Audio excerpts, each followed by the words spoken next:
अस्सलाम वालेकुम दोस्तों, मैं हूं गुलाम फयाज और आप देख रहे हैं YouTube channel learning Quran for all. दोस्तों, आज के हमारे किस्से का अनवान है कत्ले नाहक का बानी। शुरू करते हैं।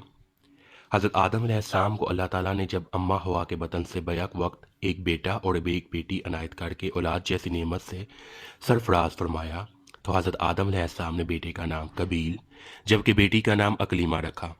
अकलीमा हुस्न जमाल में यकता थी।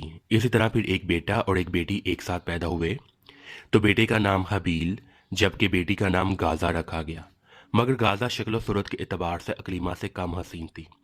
जब दोनों बेटे और दोनों बेटियां आलम शबाब को पहुंचे, तो औलाद आदम अलैहिस्सलाम को कसरत में बदलने की खातिर अल्लाह सुब्हाना ताला ने हज़रत आदम अलैहिस्सलाम पर वही नाजिल की कि हर एक बेटी की शादी दूसरे के साथ पैदा होने वाली बेटी से कर दी जाए, यानी कि कबील की बहन अकलीमा की शादी हबील के साथ और हबील की बहन गाजा की शादी कबील के साथ हो। हज़रत आदम अलैहिस्सलाम ने अल्लाह ताला के हुक्म की तकमील में दोनों बेटियों की शादियां करने का फैसला किया। हबील ने अल्लाह सुब्हाना ताला के हुक्म पर सर तस्लीम हम किया, रजामंदी जाहिर की, मगर कबील आग बगोला हो गया। वो इस फैसले पर राजी ना हुआ क्योंकि इसके साथ ब्याही जाने वाली गाजा हसीनों सूरत में दूसरी से कम सूरत थी, कम हसीन थी। कबील की ख्वाहिश थी कि वो अपने साथ पैदा होने वाली बेटी बहन अकलीमा से शादी करे। कबील की ख्वाहिश थी कि वो अपने साथ पैदा होने वाली बहन अकलीमा के साथ शादी करे। इस झगड़े को निपटाने की अल्लाह सुब्हाना ताला ने हुक्म दिया कि दोनों भाई मेरी रजा की खातिर कुर्बानी करके कोहे मिना पर रखते हैं। जिसकी कुर्बानी कबूल होगी वो आतिश बेदौर से जल जाएगी और इस तरह वो अकलीमा से शादी का हकदार ठहरेगा। हबील बहुत रास्तबाज और नेक शख्स था, इसलिए उसकी कुर्बानी कबूल हो गई, लेकिन कबील की कुर्बानी रद्द हो गई क्योंकि उसने कुर्बानी देते हुए अल्लाह सुब्हाना तआला की रजा की नीयत नहीं की थी।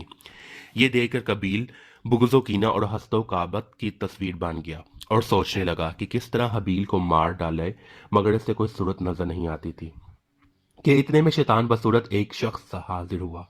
उसके हाथ में एक साम था जिसे उसने एक पत्थर उसके सर पर मारकर हलाक कर दिया।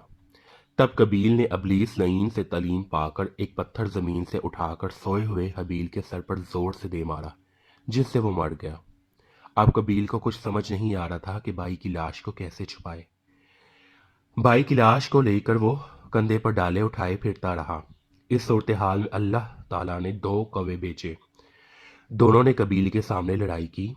एक ने दूसरे को मार डाला, फिर अपनी चोंच से गड्ढा खोदा और मुर्दा कौवे को इसमें दफन करके ऊपर मिट्टी डाल दी।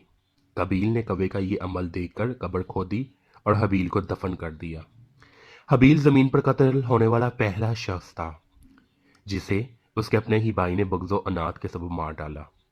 सही बहारी की किताबुल अनबिया में है कि अल्लाह सुब्हाना तआला के नबी सरवर कायनात सल्लल्लाहु तआला अलैहि वसल्लम ने फरमाया कि रोए ज़मीन पर जो भी कत्ले नाहक होता है, रोए ज़मीन पर ता क़यामत जो भी कत्ले नाहक होगा, उसके वबाल का एक हिस्सा, उसके गुनाह का एक हिस्सा कबील के नामा अमाल में लिख दिया जाएगा, क्योंकि कत्ले नाहक का बानी वही था।